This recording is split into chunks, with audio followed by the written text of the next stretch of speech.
حصان بيحل المسائل الرياضية ويقرأ الكلمات. في أواخر القرن ال19 كان في عالم رياضيات ألماني اسمه ويليام فون أوستن، كان مهتم بدراسة الذكاء والقدرات العقلية وخاصة عند الحيوانات، وبيقول إننا مش مقدرين قدراتهم العقلية ولا مهاراتهم في التفكير. وعشان يثبت صحة كلامه قرر إنه يعمل تجربة يعلمهم فيها الحساب أو الرياضيات، وبدأ تجربته ب3 حيوانات، قطة وحصان عربي ودب. ونتيجة التجربة دي مفيش حد منهم استجاب غير الحصان العربي اللي مسميينه هانز. ومع التمرين بقى الحصان هانز يقدر يقرأ أي عدد بيكتبه فون أوستن على السبورة من خلال إنه يضرب برجله على الأرض. يعني مثلا لو كان الرقم 3 فيخبط هانز برجله الأرض 3 مرات. والغريب إن دايما كانت إجاباته بتطلع صح طالما الرقم بيكون أقل من 10. والنجاح ده شجع أوستن أكتر إنه يعلم هانز المسائل الرياضية زي الجذور والكسور الرقمية، ومش بس الأرقام، ده بقى يعرف الشهور والأيام كمان. وفي عرض من العروض اللي عملها أوستن بهانز علشان يثبت للناس نظريته، سألوا لو النهاردة التلات أول يوم في الشهر، يوم الحد هيكون كام في الشهر؟ ويجاوب الحصان هانز قدام الجمهور ب6 خبطات في الأرض.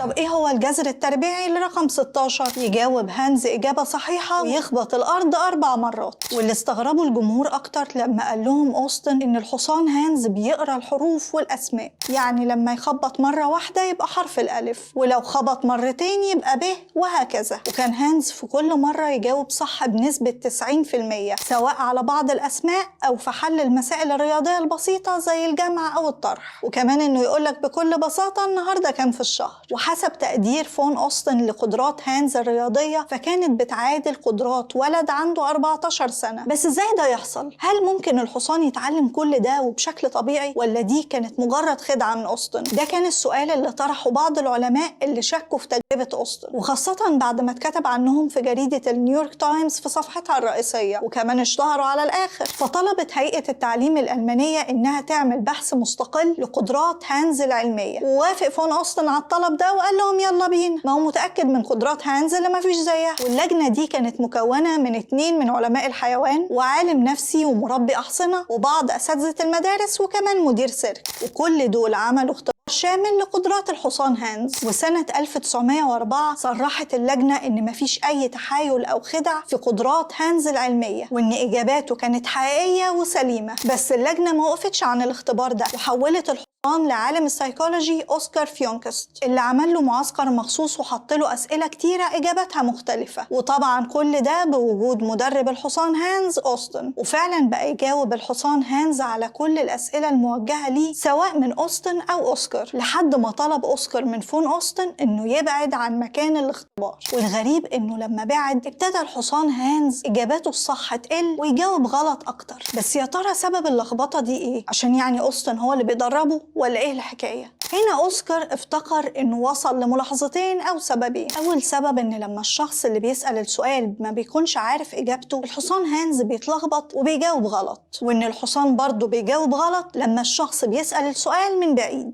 أما لو هانز اتسأل أسئلة ما سمعش عنها قبل كده بيفضل يخبط بسرعة كبيرة جدا في الأرض. ومع تجارب أوسكار ومحاولاته إنه يخلي ناس متنوعة توجه أسئلة مختلفة للحصان هانز، افتكر إنه وصل للسر أو السبب الحقيقي لما لاحظ إن طريقة تنفس وقعدة ورياكشنات الشخص اللي بيسأل السؤال لهانز بتأثر في إجاباته. يعني لما بيوصل للرقم الصح ده بيبان على وش اللي بيسأله، ووقتها بيوقف الحصان هانز الخبط كأنه بياخدها علامة إن دي الإجابة الصح ويبطل خبط. وعشان كده الحصان كان بيجاوب غلط على أي حد بيسأل سؤال هو مش عارف إجابته أو بيسأله من بعيد. وبالتالي فعلى حسب نظرية أوسكار دي فكان الحصان هانز ولا ليه في الألماني ولا ليه في الحساب. ومن وجهة نظر أوسكار برضو إنه بيستخدم قدرته اللي موجودة في معظم الحيوانات اللي بتتعامل بيها مع بعضهم أو مع البشر، زي مثلا الكلاب اللي بتسمع كلام صحابها لما يطلبوا منهم حاجة. والغريب إن بعض العلماء اكتشفوا بعدها إن في بعض الحيوانات زي الكلاب والخيول بتقدر تميز صوت دقات